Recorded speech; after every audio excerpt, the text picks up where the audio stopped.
This is KCAL 9 News at 4.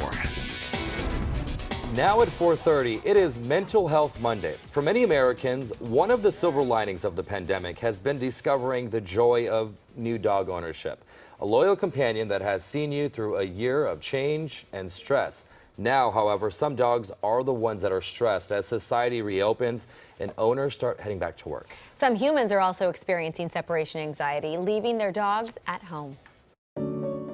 Give me a hug, good girl. Dogs are very emotional creatures. Janine Pierce knows that as intensely as anyone. When she's not working, Janine and her mixed breed dog Pie are inseparable. When she is working, You can do it, you can do it, nice! she helps other owners manage often complex relationships with their dogs. We see about 200 dogs a week here. Janine is a dog trainer. Sit pretty. And owner of Janine's Canines in Canoga Park. The past 6 weeks have been her busiest ever. Every single dog trainer that I know is swamped. All these dogs that people brought home during the pandemic are turning into adolescents. Big round of applause for Nitro! And as businesses reopen and more of us head back to work, It's been really, really hard on the dogs and as a result on the people. to protect their homes, some clients use crates.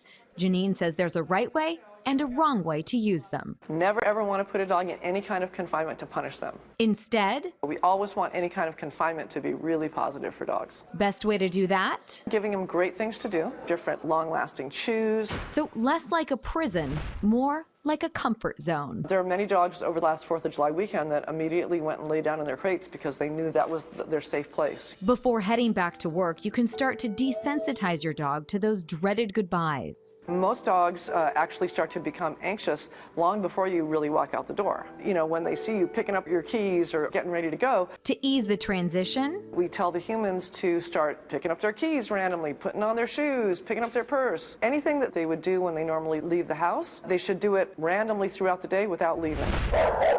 to keep dogs occupied while you're gone so they don't miss you so much, she tells clients, They should have at least 20 toys for every dog that they have. among the most popular, food delivery toys. Adolescent pug mix Nitro calms down fast while working to get all the peanut butter out from inside this bone. This snuffle mat hides treats that can take dogs hours to sniff out. Another favorite? This.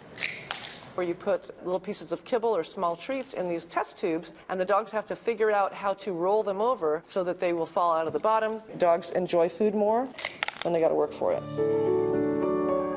To get the most out of the time you do have with your dog, taking classes and teaching tricks can be good fun for both of you. Way to go, yes! Playing with your dogs is one of the best ways that you can alleviate anxiety. As for the dogs, no surprise to anyone who's loved one. They're definitely emotional, sentient creatures, no question about it.